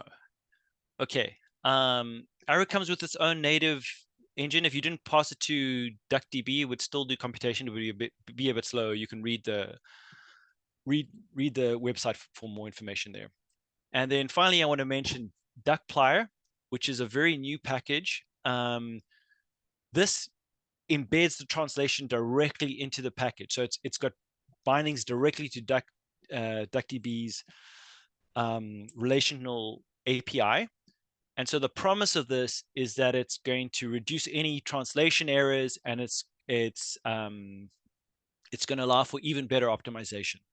I wouldn't recommend it right now. It's still experimental, but you can play around with it. And what you would do, an example of how you would run the query, you would just load DuckPlyr, and then you would read the data set from disk, and then you'd do conventional dplyr code here, and it's going to pull everything into memory.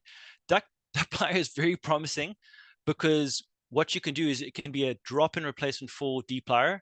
And so this would work with standard data frames that exist in R. And so basically you wouldn't have to do this even if you weren't reading a data set from disk, like Parquet data set here, so you're working with empty cars, whatever your own data set, you could use DuckPlyr and all computation would still be handled by DuckDB, and it would be super, super, super fast. So I think this is an exciting project, and you should keep an eye open for it.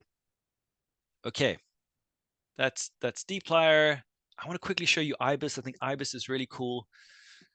IBIS again is the brainchild of Wes McKinney, the creator of Pandas, and it basically tries to mimic the same DBI dbplyr universal frontend that you see from R, it tries to do the same thing from Python. And here's an example of it. I'll maybe run some code from, maybe I'll do this live. Let me think about that. These are the libraries you would have to load. These are just additional options for the IBIS library to make it a little bit nicer to work with, because you have to deal within Pythonic constraints of encapsulated object-oriented programming. Just trust me that doing this will make it a little more dplyr-esque. And the way IBIS works is you just specify a connection and you decide what backend you want to use. When we installed our Python packages, we installed the DuckDB backend, and we also installed the Polars backend. And the only change that you would do from Polars and DuckDB is you would say ibis.duckdb or .polars, and you would connect. Once that's done, you register your on-disk dataset on disk. Here, sorry, you have to tell it it's a table. This is an additional step, sorry, because we're reading the dataset from disk. You wouldn't have to do this if you had an in-memory Python dataset. And then we just run our queries. And the queries, as you can see here, are very similar to kind of dplyr, truth be told. And I think this is especially nice if you're an R user coming to Python. I think IBIS is a really nice bridge, because it gives you the native performance of DuckDB with this syntax that's going to be pretty familiar. And here's an example of a query. Let me give you another one.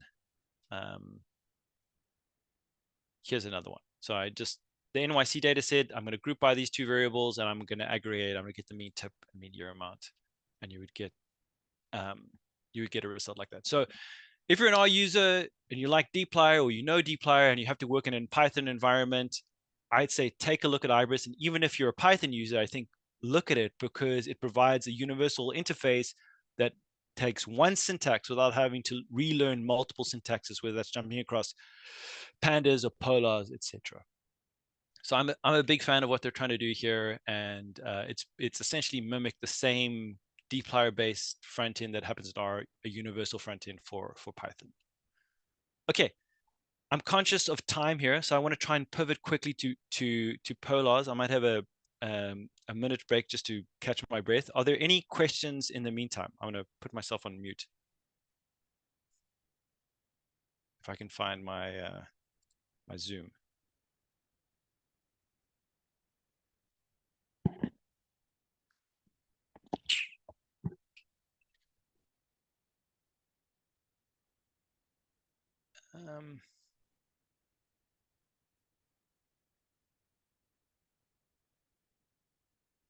So I see some people had problems running the query. It should, if you follow the requirements, everything should be installed. Please let me know if I'm missing. Oh, it seems that this was there. Okay, great. Thanks for chiming in there, Jim. If again, if there's anything missing from the workshop materials, please let me know. I will update that. Okay. So DuckDB, there's a lot to like here, a lot to be excited about. Now let's pivot to Polars, which is another library that a ton of people are jazzed about, and I think with good reason. Before I do that, I do have to point out that I didn't go to the DuckDB website. The website is excellent. This will be in the notes. It has a very good blog. Here's the introduction for DuckDB, for example. I'd strongly recommend following this blog if this interests you. I'm an embarrassing fanboy of DuckDB, because it's just so insanely powerful.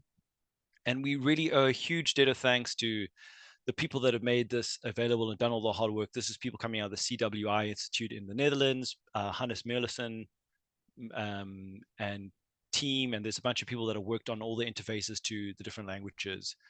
Kirill Muller, for example, from R, said we really owe them a great debt of gratitude. So please give them a star on GitHub if you find it useful. And I'll say the same thing for Polars. Let me quickly open Polars website.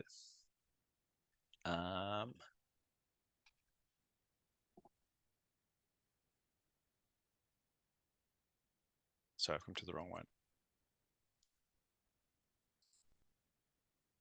Okay, so the Polars, here's its fancy new website.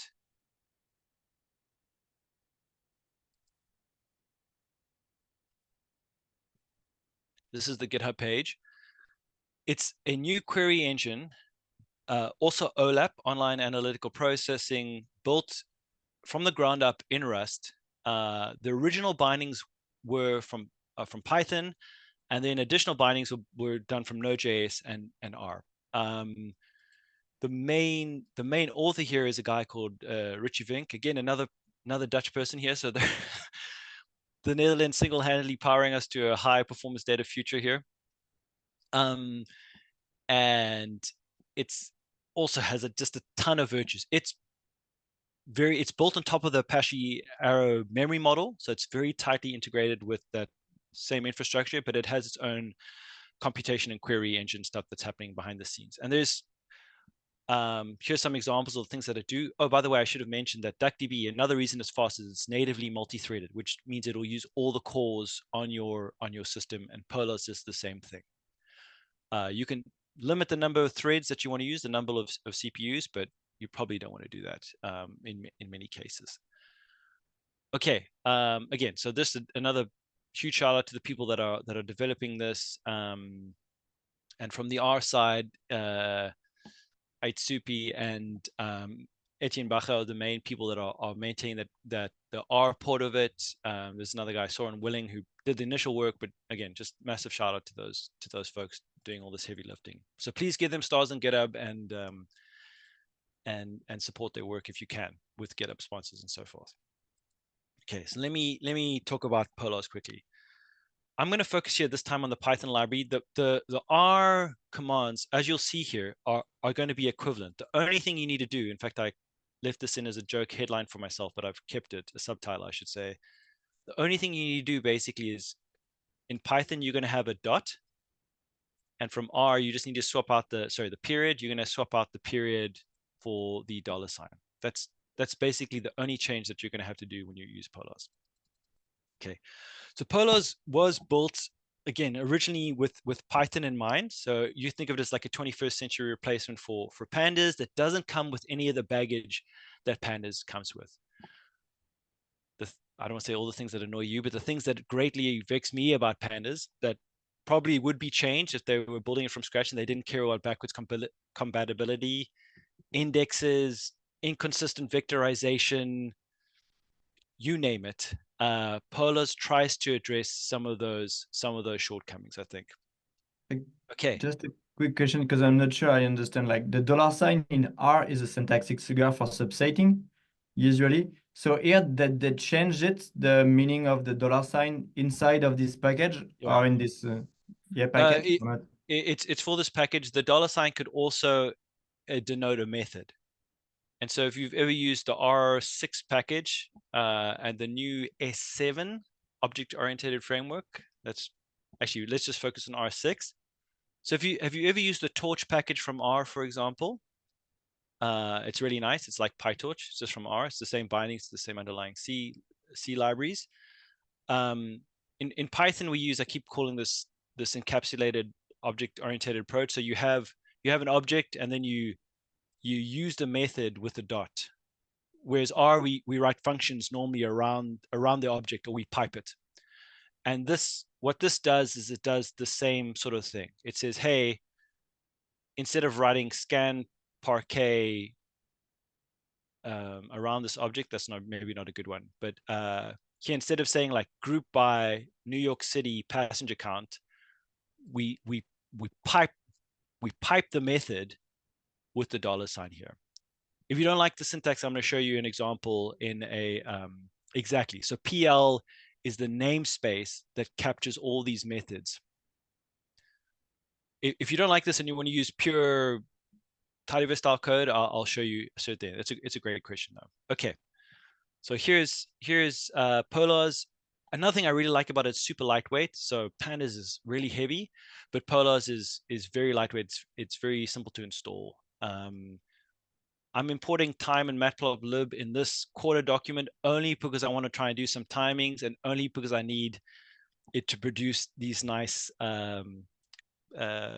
query plans in the quarter document. You wouldn't normally load these if you were loading the library normally. Okay, how does it work? Methods are encapsulated in this PL namespace. So very similar to, we had open dataset for the Arrow workflow. Here we just go PL scan Parquet, and we give it the path of our Parquet dataset. You could use read Parquet. Why do we know what to do that? Why do we want to use scan? Can anyone give me an idea?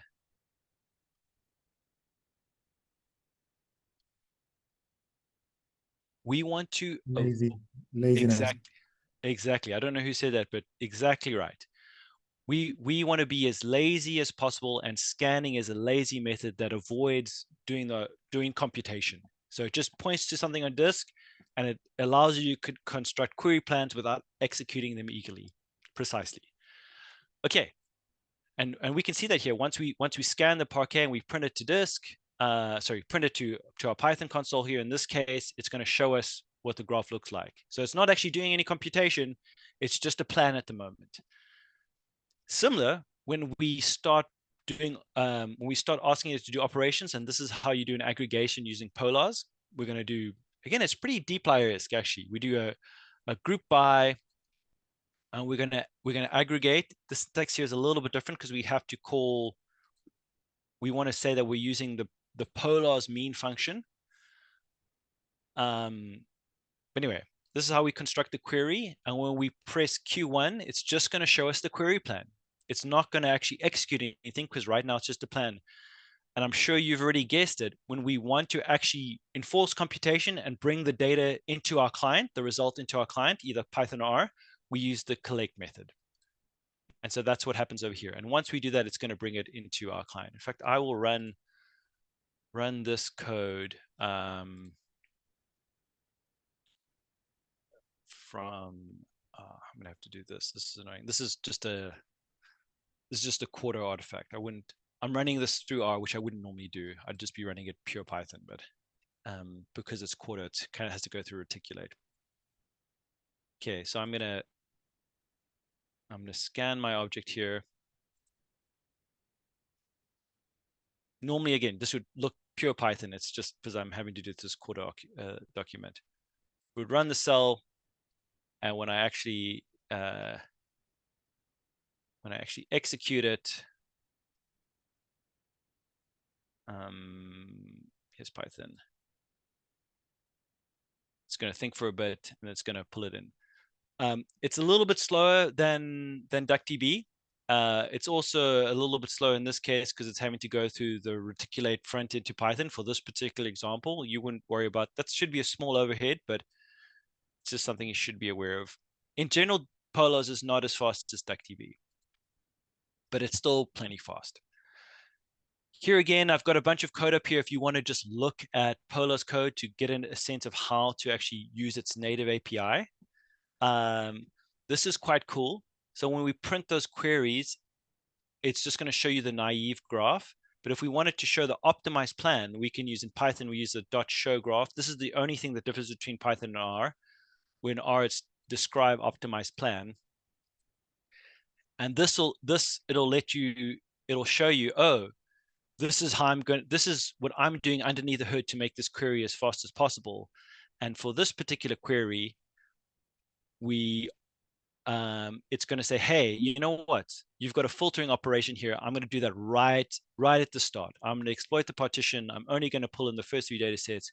Then I'm going to do the aggregation, and then I'm going to do sorting, which is an expensive operation. I'll do that right at the end because I can here. There is a bunch of Polars code. I don't know how much to go into depth here. The syntax is familiar, but it's a little bit different because again, you have to think about when you're exposing. You need to expose the method from the Polars namespace, this PL. You can just write aggregate mean. You have to write PL.mean. But that's just something you'll have to get a little bit used to unless you want to use a different front end. So let me take a second to show you what those different front ends look like. Okay, and you could do reshaping, all this stuff. Sorry, I realize I'm spending quite a lot less time on Polars here than DuckDB, but the point is, once you've understood how DuckDB thinks, you've got you have a very good idea of how Polars thinks. And both of these systems interface extremely nicely with each other. Why? Because they can use Arrow as a common bridge for passing data between them.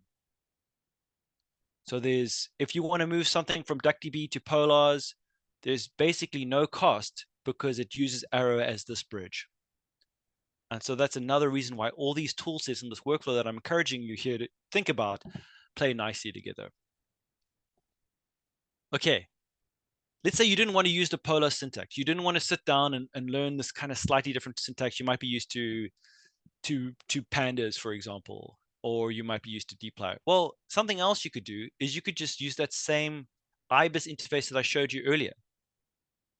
Remember for DuckDB, the only thing that changes here, all these commands are exactly the same. The only thing that changes now, instead of saying ibis.polars connect, I just say, sorry, ibis.duckdb, I say ibis.polars. That's the only thing that changed. And now this command was exactly the same as it was before.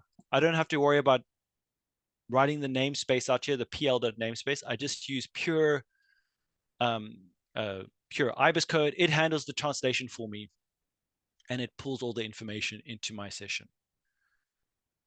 If you're an R user and you don't want to feel like learning a new syntax, well, one thing you could do is use the tidy Polars package. This does the translation for you. You need to load Polars together with dplyr and tidyr because alongside tidy Polars only focuses on translation. So you need to have these other three packages loaded at the same time. That's not too difficult. And once you've done that, you can point to a lazy data set here again. This will be a lazy data set. And then you can run pure dplyr code, and it's going to pass and run compute at the end, and it's going to collect, and all the computation is going to be handled by Polars. Okay. If you want even another alternative backend, you could use the Polars SQL, which basically lets you use the DBI dplyr backend. But I think tidy Polars is probably is a little bit simpler to do that over here. It's fully integrated with translation, kind of optimized underneath the hood. That is a whirlwind tour of Polars. Again, I apologize, I haven't spent as much time on it as I would have liked. I'm conscious of the time, and I'd like to spend the last few minutes answering any questions, and then maybe talking a little bit about other extensions to these libraries, and talk about workflow, how I combine that. Any questions in general? I have a couple of questions. So number one, can we load data that comes, for instance, from SAS directly into R using these packages? Say you need to have data in SAS because, sometimes admin data from some countries comes in that format and you have to use that. That's a good question, and I do not know.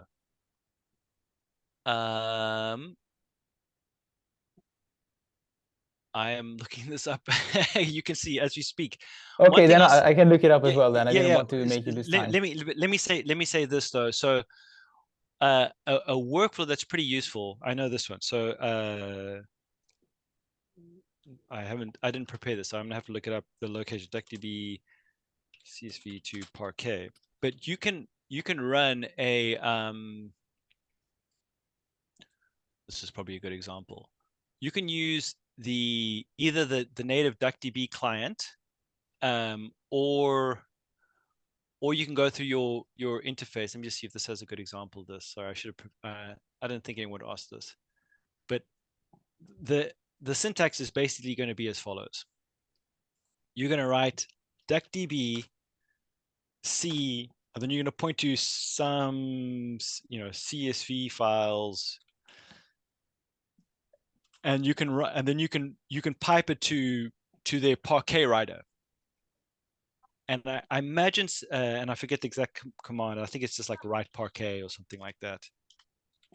if you look this up, there'll be lots of examples. It's been a while since I did this, and maybe someone can pipe in on the chat if they've done this recently. But what I've done before, for example, is someone's given me a ton of CSVs. I'm like, oh, because it even though you can use the same reads, you can use the same logic for CFC based workflow. Again, I want to encourage you to use something that allows for smart random access, which is something like Parquet. So then I use that command. It's DuckDB has this very fast CSV parser reader. It's going to read it, and it's going to write those files to Parquet, and then I can use the workflow that I just showed you. And I imagine that someone has thought about doing the same thing for SAS files. Okay, thank you. That's great. And then Yeah. second question, if I can, when you say something like DuckDB, these things use dplyr language to translate SQL stuff. Does it cover all of the dplyr syntax or not? Because sometimes I've used arrow and I couldn't do window operations or these type of things. Okay, great question. So there's I'll give you two things here. One is that DuckDB has a richer set of functions than Arrow. For example, so I mentioned earlier to other folks on the call, Arrow has its own computation engine. It's called Acero. It's pretty fast. It's not as fast as DuckDB, but it does computation in addition to having in-memory representation. So one thing Acero doesn't support is window functions, whereas DuckDB does. So if you wanted to run a window function, you should always do that to DuckDB initial step. I would recommend doing it anyway, because DuckDB is going to be faster than Acero, and its zero copy doesn't cost you anything to do it. So, but one reason, again, I think this is in the notes, it has a richer set of functions. Does every translation apply? No, it doesn't. In fact, there are some translation shortfalls, and I have an example over here, where you remember I showed you that windowing example where I pulled out a 1% sample. That's much slower to do with the dbflyr front end, and the reason is it doesn't use the optimize using sample statement from DuckDB. It uses a generic translation that actually sorts the data first. It's kind of inefficient, and so that's an example where the translation, it would work, but it would be slower. I think those are mostly edge cases. It's maybe another example, another case for thinking about the pure SQL you can. I've only been bitten by those very few times, and I think the translation is generally very good. There's a lot of people focused on these tools, but it's something to bear in mind, and it's a good question to ask. And same, I would say, for IBIS. And that's one of the reasons actually for this DuckPlyr package. The DuckPlyr package is trying to think about, hey, let's just optimize everything for DuckDB. Let's not try to think about general translations that might apply to other SQL engines. Let's make sure that those statements are innately tied to DuckDB's optimization engine. Great, thank you a lot. Great. Next question. So two quick questions, and I'm not these are not like very related to the topic, but like so since you're used two languages together, I'm wondering like if you can give any advice on kind of how to set up VS Code to mimic RStudio to the best extent possible to work smoothly, because like so it's kind of RMV and all these things. And maybe the second one is kind of when you use two together, like do you think reticulate is kind of the key player, or it's actually better to avoid it? Like, what's your advice on this? Okay, setting it up, what I would, that's too long a conversation for now. The R extension I actually spent a lot of time at Amazon though, writing documentation for people to use this, because we use VS Code for everything at Amazon. We're, a lot of companies, you won't be able to use the open source RStudio IDE because it has an AGPL license, which companies don't like. But if you want the sorry, it's R extension VS Code, I would recommend looking at this website. This is the extension. So VS Code is an amazing IDE, I think, and it's language agnostic. It's also location agnostic. So you can do exactly the same code. Exactly, you have the ID pointing to a server somewhere, which is what I use a lot for. And you can do remote integration, but that's a longer. It's a. This website has good. I'm not sure how to. Where's my chat here? I'm not sure how to give you more information beyond that with the short time we have available. But I think look around there, and there's a couple of other good guides. Integrating R in Python. Yeah, I think Reticulate's pretty good. R2Py is also pretty good. I'm kind of an old school makefile guy. So if I'm mixing languages, often I build that through something like a makefile. But the beauty here is if you do want to transfer things, or you have two scripts open, or because they all, this was another reason for building these tools, is to reduce interoperability bottlenecks between them. So they both R and Python can point to the same data set living on disk, the same arrow based or RAM even. Daniela Navarro, I think, has a really good blog post. I'm not going to try and search for it on here, but look for that. And I think this will be a good example of how to integrate those tools. I'm sorry, that's not very concrete answers to your question, but Reticulate works fine for me when I'm doing something like Quarto, but the fact that these architectures are also similar further helps integration, which is my little bit of a mealy-mouthed answer. I'm sorry, that's probably not as precise as you want. Yes, make all the way. There are dozens of us. Any other questions? I think there are also a couple in the chat, maybe that you have missed. I remember there were two specifically by different people about when do you choose when to use DuckDB and when to use Polars? How do you decide which to use? Okay. How to use DuckDB? Okay. My preference leans DuckDB. I've been using it probably for 3 years now, and so I'm very well acquainted with it. I think the integrations are really good. It's also, in general, faster, as we've seen. For example, when I did I didn't show you this, but when I did the high dimensional data aggregation, which was using, where was it? Sorry, let me just find it here for a second.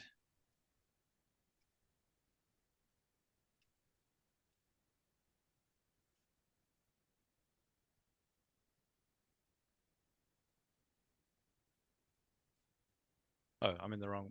That's why I'm in the wrong library, wrong page. When we did that high dimensional data grouping, I think the DuckDB took, I don't know, 3 seconds, and here Polars takes 50 something seconds, so it's quite a bit slower. The Polars API has also been a little bit more like the Wild West. It's new. It's been extremely popular extremely quickly, but they have done quite a lot of breaking changes, and that's made me a little bit, once burnt, twice shy. And I think that's something to be aware of. But on the plus side, it's natively integrated into Python. It's still plenty fast, very fast for a lot of operations, and I think has a nicer syntax than and logic than Pandas. I try not to be rude about open source packages, but man, I've tried with Pandas and I can't. So and I just think it sorts. I think it fixes many of the problems that would be changed if the Pandas devs weren't correctly worried about introducing breaking changes, because Pandas is everywhere, and if you did that, then everything would break. But Polars has broken some of my production code because they updated an API. So make sure you use virtual environments appropriately. I don't know if you've seen this, but the latest releases of Python use something called PEP 668. They impose a new law, so to speak, which means that you have to use virtual environments whenever you want to use Python, even if you're using a non-system Python like Homebrew. So I find that, personally, I find that incredibly annoying. But on the plus side, it will mean that the problem that I'm talking about should be taken care of, because you'll have always have a virtual environment attached to a project. You can look up on the Homebrew GitHub page for pip 668, and they'll walk you through some of the problems there. Anyway, it's that's an annoyance. Python's a great language, but it's got just an awful environment dependency management system. That's unfortunate. Okay, so what I recommend, again, my preference leans one way. You might just find that you prefer one or the other. I don't want to be too dogmatic about it. They're both fantastic libraries, very lightweight, very portable. You're going to be in good stead. And again, one of the great things about these packages is they play so well together. So if you try something, it doesn't work that well, you can shift to another. You can shift something over to the other one with very little cost. And if you're using something like the dplyr front end or the ibis front end, it's literally just changing like one line, and all your commands stay exactly the same. Yes, I love the package manager in Julia Miklos, although surprisingly, I don't know if you saw this figure earlier. I did this twice yesterday to make sure. So Julia's fast, but reading data from DuckDB into Julia is much slower. In fact, this is the fast. This is not using the DuckDB interface to instantiate that connection takes something like 3 minutes, and I just used a direct dataframes.jl. Used a direct Parquet reader. So there's something. If you're involved on the Julia side, that's one thing that needs to be fixed there. Not yet, at least, but yeah, that looks very strange. That looks very strange. I tested this several times, so it's worth just testing it. But I agree, there's a lot to like about Julia, and its package managers is one of them for sure. Any other general status destroyment? I'm actually doing Stadia a favor here, because I'm not including the cost of doing a translation from Parquet to CSV to DTA. So if I included that cost, it would be, I don't know, 10 minutes or more. But this license, again, I'm using, this is useful to compare, I think, because I think it's a $2,000 a year license per individual viewer. So, I mean, use what you want, use what you like, but it's useful to look at objective trade-offs here. Let me say a few last words here, because we didn't cover everything and we're running out of time. What didn't we cover? I've got S3 here because I'm with Amazon, but also if you're using Google Cloud or some other integration, you could read directly from these cloud-based providers. My recommendation, though, is that you first download to disk locally and have the sharded Parquet dataset, just like we saw, and then you can use the workflow that we saw, and for all the reasons that I mentioned. Geospatial, I'm originally a geospatial person, so I'm really interested in this. Both DuckDB and Polars have really exciting geospatial extensions. I'm of the opinion that the next generation of geospatial tools will all be built on this kind of architecture. And maybe what I'll do is, after the workshop, I'll give a quick example of a geospatial, because we have latitude and longitude columns in that New York taxi dataset, and I could just quickly show you how you do that. So I'll try and put that on my to-do list, so that I remember when I update the repo. But here's some more links to read about that. Streaming is the feature I mentioned earlier, where you could save it to disk, and then it does out of core computation. We actually saw that for DuckDB. We just need to give it a path, and it will create a persistent database object. For Polars, it's also similarly simple. You just add, when you do collect, you add stream equals true. You add that argument. So when you're dealing with huge data sets, this is extremely useful, and it's amazingly fast. Modeling, let me quickly say something about that. The modeling part of this workflow is less tightly integrated, because to do modeling and analytics, we actually still have to bring the data into our RAM. There's tooling that's been built out to leverage the same benefits that we have for the data wrangling, but admittedly, it's not quite there yet. On the other hand, something that I do all the time, I gave you an example where I just pulled it, I pulled in a subsample and I quickly plotted my data to develop an intuition about it.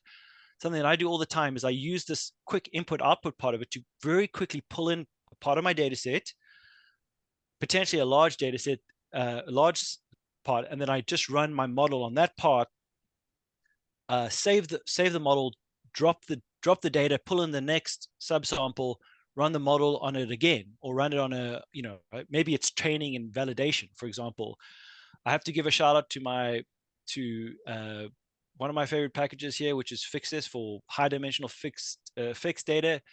Alex Fisher has recently developed a Python version of this called PyFixthis. So if you're a Python user, check that out. It tries to mimic the syntax very closely. So I use these things all the time integrated. Again, quickly pull out what I want to do some data wrangling, maybe run my model, discard the data, do the next thing. And this allows me to iterate very, very quickly in science workflows. You can run bespoke models using user-defined functions on database backends. I've given some examples here. I didn't have time to go into it, so you could potentially do that. And at the same time, I believe that some of the so for example, DuckDB has a bunch of core statistics operations, covariance, etc., calculations. And so I think we're not too far away from being able to do like native modeling within these frameworks. And I think that all this stuff is powered, basically you need a big linear algebra library. I believe that stuff is being developed. So stay tuned, I would say. Here's some more resources. I'll post this again on the website. I encourage you to look at the home pages. Please star the repos. Give a shout out to the people that developed these packages. Thank them, because it's just an incredible boon that we have these amazing open source resources and libraries that we're able to use now that have radically, I think, transformed data engagement and data wrangling workflows within the last 3 or so years. It truly is astonishing the jump that's just happened, and we stand in gratitude to those folks. Here's a couple of other, you can have a look at these resources. Here's a book I like a lot, comparing Polars with Python code, comparing Polars with dplyr code, etc. Folks, that is it. Let me get you back on screen here. You've been hidden from view. I hope that was useful. I'm happy to stay around and answer a few more questions if you have any. I probably have another 5 or so minutes. But otherwise, feel free to email me and I'll try and update those resources on the website when I get a second. You can share them with other folks too. Thanks a lot, Grant, also from me, and thanks to everyone who attended. And yeah, thank you so much. Again, if you want to rewatch something, I will share the video recording. Also, people have asked to share the chat, because there was also a lot of discussion in the chat and a lot of people answering each other questions. So I can also share that. Yeah, thank you so much, everyone who jumped in the questions. Sorry, I realized I probably missed a lot of questions there. Yeah, but I think most of those that you missed were answered by someone else. So I think it should be okay. Takes a village. Yeah. Thanks everyone. I'm gonna jump off then. Yeah, okay, thank you. Goodbye.